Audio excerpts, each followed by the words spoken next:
Well, hello, everyone. It is good evening. Good evening if you're live. When you're watching the recording, it might not be evening, but we're having a good evening here. And I'm so glad to see all of my friends from AARP Florida who've been joining us, the faces and names that I recognize over these last few weeks. And if you are new to us, I welcome you. And I'm so glad that we are making friends. So pleased to meet you. And thank you for taking this time to join us. This evening, we're going to talk about the gift of compassion. This is the Gift of Resilience series. And so I took the liberty of playing around with some words since it's the holiday it's holiday season. And so these are all the gifts. And now I'm going to share my screen so that I can show you something other than my face, my talking head. Here we go. The Gift of Resilience series. And I've got this highlighted as Gift of Calm. I highlighted the wrong one. We're doing Gift of Compassion today. This is today right here. Gift of Compassion, December 22nd. Next week is our last one, Gift of Optimism. So here we are, the Gift of Compassion. And in deconstructing the actual meaning from Latin, the root of the word compassion means with feeling, or actually the sense of suffering together. And this is the emotion. Compassion is the emotion that arises when we are confronted or have awareness of another person's suffering. And the key piece to this, and we feel motivated to relieve that suffering. That's the sort of the full definition of compassion, that we have awareness, that we feel, and that we then are motivated or inspired to do something about it, or to share in it, or to connect about it. So because I was playing around with words, I learned a lot of things when I was actually doing the full research on this. Compassion in its raw form, and in its literal translation, is not the same as empathy or kindness or altruism, though they're all related and they tend to spur one another. So that if you feel one, you tend to be able to slide into the other, or experience or improve and grow with it. So the science behind this, the research says compassion is a really important emotion in humanity. In fact, compassion is eons old. It's part of our survival as back when we were, much more tribal clan people early on in our ancestry in surviving. Compassion is what kept people together. Compassion is what spurred us to take care of one another, to help. And as individuals, we don't last very long, but as a society, as a group, as a clan, as a tribe, as a community, we can thrive, we flourish.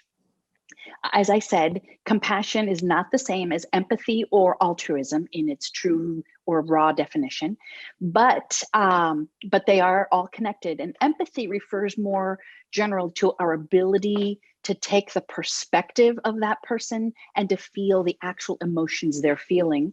Whereas compassion is when we can just identify or understand that they are in that situation, or they are feeling that way.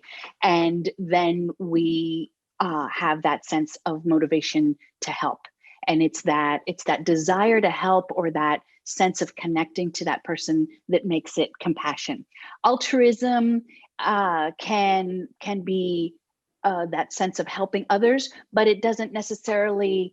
So altruism can be sometimes just making donations wildly, right? And helping whatever the nonprofits are that mean something to you, or that have the same principles or values, or that support your causes. But it isn't necessarily connected to that compassion of feeling for somebody else. And so that's the difference between the assisting or helping that we do with compassion versus just the altruism of helping humanity in general, right? Just that broad base of it.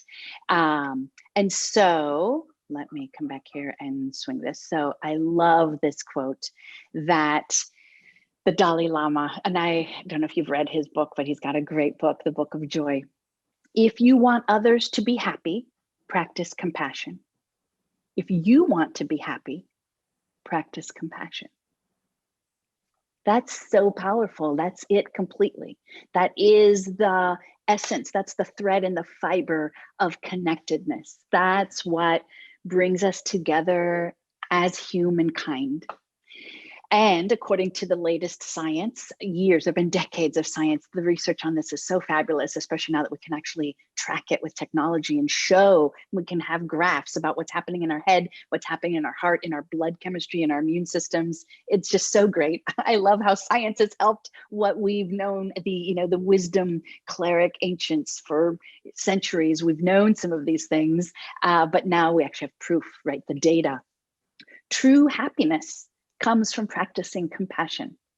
There is much research, and there are actually even classes now, university, that are providing full courses to help people learn and practice compassion, because it is in practicing compassion and expanding your compassion that is the sort of the clearing of the weeds so that you can be on your path to experience happiness. When we help our fellow humans, when we feel connected to the world, when we give, expecting nothing in return, without attachment, when we are kind just to be kind, and when we see other people as ourselves, when we can see ourselves in other people, that humanness, those traits, then we find that our lives take on meaning and purpose. And that's the true essence of resilience, is knowing that we have meaning and purpose. So let's cultivate compassion. Well, and why, right? So the other question would be why would we want to cultivate compassion? Because there are lots of cynics that can dismiss compassion as being just touchy-feely or not pertinent, not practical, not realistic. There's actually a biological basis for this, as I mentioned, right? It's deep in our evolutionary trait. And the research shows that when we feel compassion, our brains, our bodies actually secrete the bonding hormone called oxytocin. And there are regions of our brain that light up and that start firing the neurons that are all about our own health and well-being, that are about pleasure and contentedness and happiness and peace and satisfaction. And so why wouldn't we want to practice compassion if that's what it does for us? It's measurable. So that's what's also fascinating in the science now. And essentially, practicing compassion will improve your health and your well-being and your relationships. Practicing compassion strengthens those circuits for happiness. If you've been following along with me, or if you're going to go back now and watch the previous sessions of these resilience series, you'll know about neuroplasticity and how our brain changes based on what we focus on and what we practice. And so the more we do something to include evoking emotions or practicing imagining and envisioning so that we can feel those sensations or get the thoughts directed and focused the way we want, the more we do that, the easier it becomes. And the more active our brain stays. And when our brain is active, when those neurons are firing all through our head, it does amazing things for our hormones, for our blood chemistry, for our heart rate, for our blood pressure, for our breathing. And so practicing compassion increases or strengthens the circuits for happiness. It reduces the risk for heart disease.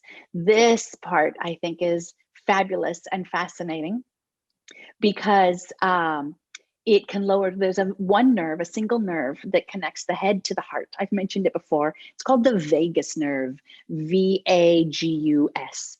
The vagus nerve is why when we talk about the head-heart connection, it completely can affect and actually interrupt and intercept anxiety, depression, again, high blood pressure, right?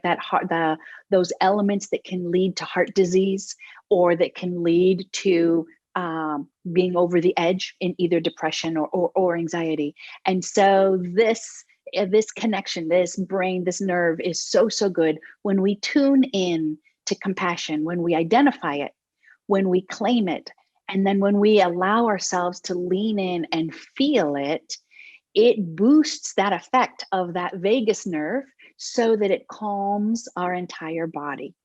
And because it secretes that hormone oxytocin in our brain, we feel good, we feel content, we feel satisfied, sometimes we can feel fulfilled, we feel that essence of having meaning and purpose. I mentioned already that cultivating compassion positively affects our mental health because because it can interrupt anxiety, right? So it can calm us. It can also pull us out of the dark shadows of depression or frustration or anger, because we get that soothing sensation that happens both with our heart rate, our breathing, and our hormones and the blood chemistry. It improves our immune system, and we all want that now. Our immune system is our #1 defense against all viruses that are out there in the world and all germs. And so improving our immune system is something we would want to do every day, especially if we don't have to take a pill for it. We just practice compassion and we can boost our own ability. Our bodies are miraculous and they can heal if we give them the opportunity, which is why if we get a scratch, it goes away in a few days, right? If we start to get symptoms or get sick, we can recover from it. So our bodies are amazing. Our immune systems are powerful, and practicing compassion, cultivating compassion reinforces all of that. And this is why it's a resilient skill.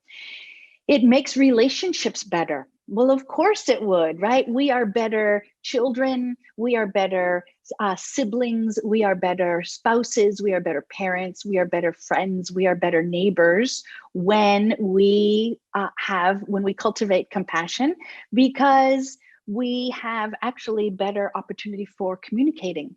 Because we pause, we will tend to care more about the other person, because we tend to be more optimistic and supportive about the people around us when we're practicing and cultivating compassion. So all of this in turn boosts our relationships and improves them and strengthens those bonds. Well, then it's a feedback cycle, which is lovely, because when we have better relationships, even if they are long distance, even if it's over the phone or through video or written correspondence, when our relationships are stronger and we feel more connected, when those bonds that feed our head and heart are fuller and wider, then we feel better. And so then it goes back again to all of this, right? We feel better and we are uplifted, and then we inspire others. So compassion is sort of the root of all of this well-being and connecting to humanity. And so as a result, then it increases our resilience. And so cultivating compassion is absolutely what we want to do.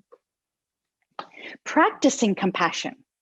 When we practice compassion, we encourage cooperation. Instead of always being in that competing win or lose, it's you or me, we can say it's an and. In life, there's a whole lot of life that is paradox, which means yes and, not yes or no. It's a yes but, yes and. You and I, we all together. There are elements of goodness that come from helping one another instead of beating out. When we operate from that platform of grace, when we recognize that there is always enough, when we open and allow abundance to flow in our lives, cooperation provides that synergy, that magic, that energy that says that 1 + 1 is actually more than 2, because the gifts that you bring amplify and support the gifts that I bring. And then together we help each other be even better, be more than we were in the beginning.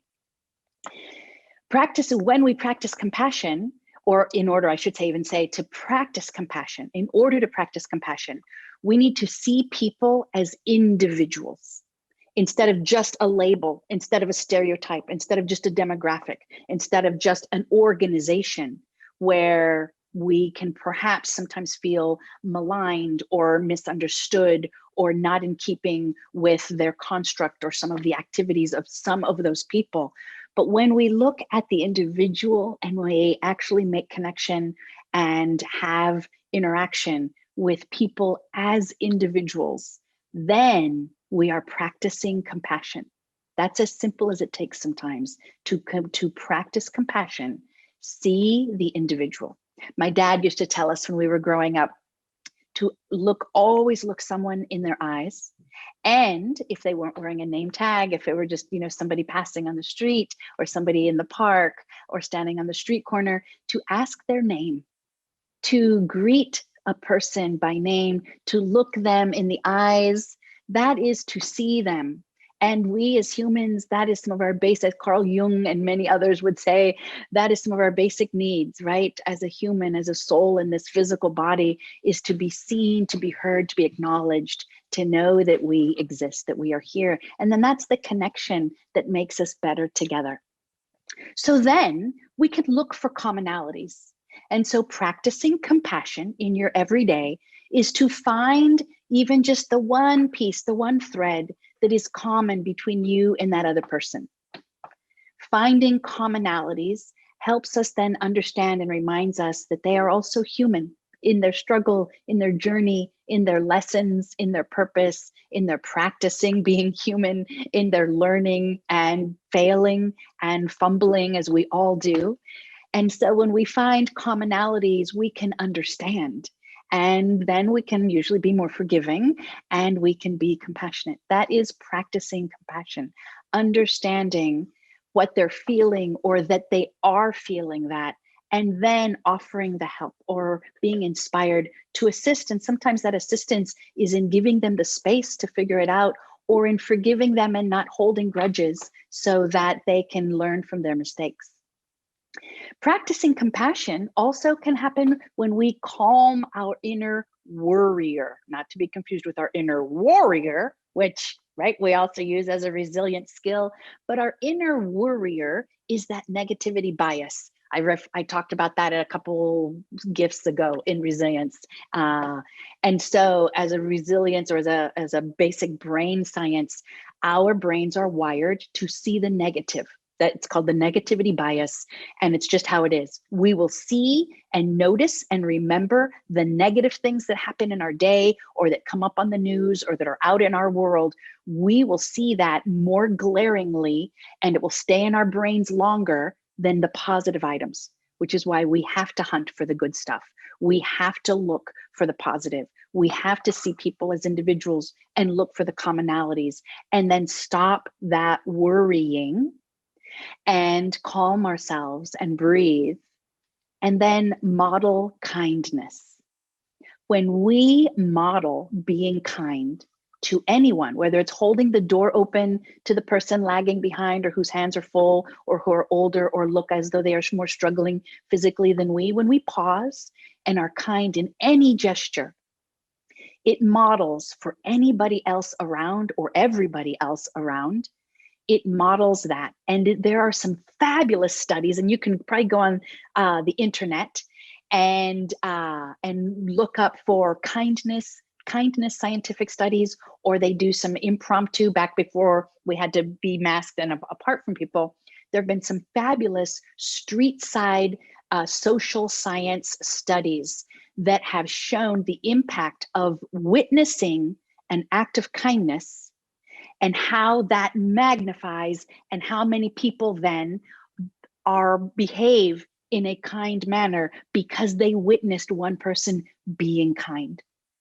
It's powerful. It is exponential. For those of you who are math-minded, practicing compassion is the way in, the way through, and the way out of feeling low, feeling lonely, feeling isolated, feeling glum. Practicing compassion is the gift that connects us to humanity and that reminds us of our personal purpose and meaning in this lifetime. So it begins with practicing self-compassion. And 3 or 4 weeks ago, if you participated, if not, you'll want to look it up on the virtual library, the gift of self-care. And this is a reminder that the self comes first. It really does. If we don't take care of ourselves, we aren't available or able to take care of or influence or enjoy anybody else. We have to prioritize ourselves. We have to take care of ourselves first. We have to practice compassion with ourselves first. There's a fabulous lesson, and I don't remember now if it was Buddha when I studied under in some Buddhism, or if it was Zen, or if it was Dalai Lama, but they're all pretty similar. And probably Judeo-Christianity has probably some of these same things. We can only love another as much as we love ourselves. That's just how it goes. So we can only be compassionate to others as we are compassionate to ourselves. It has to begin with ourselves. That's how we open up our own heart. Remember the story of the Grinch, right? We have to begin with ourselves. Our heart needs to grow, what was it, 39 and a half times or something like that? Like, we have to break that little box. We have to practice self-compassion in order to be able to give out and give back to anybody around us. So let's do that. This is what we're going to do right now. This is a loving kindness metta blessing, it's called. And this is, gosh, there are so many websites, and you'll see some of them in the resources, but there are so many people who teach this, and universities, Stanford University, Emory University, The Ohio State University, Harvard University, so many universities teach this compassionate blessing because it actually changes our brain and our heart rate and our blood chemistry and our breathing. So for all of those reasons of wellness and well-being, let's practice this. So get comfortable wherever you're seated. And if you're holding this in a phone or tablet, put it down, rest it somewhere. And bring one hand to your heart, and then turn the other hand up. And you can rest it on your lap. You can't see my lap, but you can rest your hand on your lap, or you can offer it out, right? Offer it, especially as you're looking at your screen, as I'm looking at all of you, boxes and names and faces, and you can offer it, right? Knowing that we are connected as humans, we are connected in this world. But right now, the hand is on the heart and the other hand is just up, turned up. So we're going to say this and we're going to repeat it for 1 minute. So you are all muted and I invite you to say it with me, and I'm going to watch the clock. May I be safe. May I be healthy. May I be happy. May I be at ease. May I be peaceful. And you can always add anything else. And so because this is compassion, I'm going to add, may I be compassionate. And we keep saying this until the minute is up. Let's do it again. May I be safe. Breathing in and feeling the hand on that heart space. May I be healthy. May I be happy. May I be at ease. May I be peaceful. May I be compassionate. May I be safe. May I be healthy. May I be happy. May I be at ease. May I be peaceful. May I be compassionate. That ends our minute. So in practice, when you do this for yourself, and we're going to get to the end and I'll show you how we add more to it because there are 3 steps to it. This is the piece of practicing self-compassion.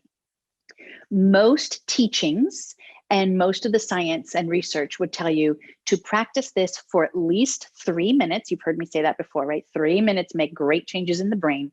5 minutes is better. Set a timer and practice this, saying it to yourself, about yourself. Now there's another element that you can add if you're ready to do the work, and it can be powerful, but it can also feel really awkward at first. Stand in front of a mirror and look at yourself. Look into your own eyes with a smile on your countenance as you say this to yourself. It can be powerful, but it can also be really awkward. It can also induce interesting emotional and physical reactions. Often we can start crying or laughing, feeling giggly or silly, or almost kind of like that little hysterical ha ha ha that sometimes happens when we're embarrassed or feeling awkward. That's all old stuff that needs to come out.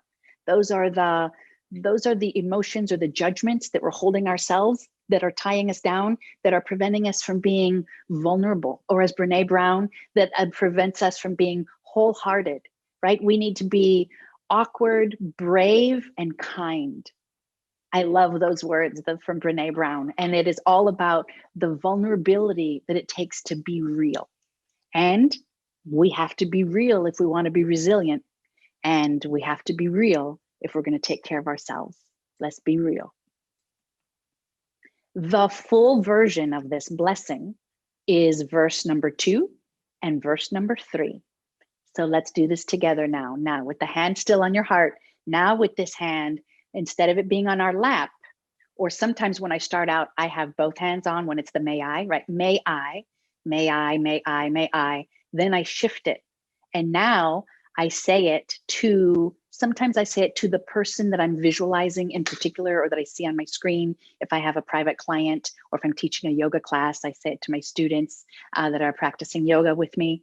Or if I'm out in public and I'm witnessing something or feeling the discord of a group, and I say it as my prayer, as my blessing. So I just offer, so now we put our hand out. And so let's say this together. Let's say this together for just a few rounds. So let's say 3 rounds. And then we're going to move to the 3rd verse where we make it inclusive. So here we go. May you be safe. May you be healthy. May you be happy. May you be at ease. May you be peaceful. May you be compassionate.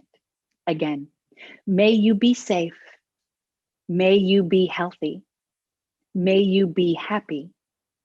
May you be at ease. May you be peaceful. May you be compassionate. Say it with me one more time. May you be safe. May you be healthy. May you be at ease. May you be happy. My mistake. May you be peaceful. May you be compassionate. Now, all inclusive. May we all be safe. May we all be healthy. May we all be happy. May we all be at ease. May we all be peaceful. May we all be compassionate. Let's say it one more time, the we. May we all be safe. May we all be healthy. May we all be happy. May we all be at ease. May we all be peaceful. May we all be compassionate. And that, all 3 verses, is the full rendition of what's called the loving kindness or metta blessing, which is the basic core practice for changing our brain and our hearts and our outlook and our attitude to be more compassionate. These are some of the resources that I used for today's presentation. I will send them to Michelle and she'll send them out as she has been sharing them with you. Please take a look if you're interested in reading more about the research itself, the science behind this, or if you're interested in reading and receiving different newsletters and email articles. There's some fabulous, fabulous work being done. Really amazing people helping make the world be a better place. And it's so good to be a part of that change. You are always welcome to contact me directly. This is my email, q.wellness.llc@gmail.com. Q is for my last name. I have been a Q for many decades, and so I use it proudly for my Quijada last name.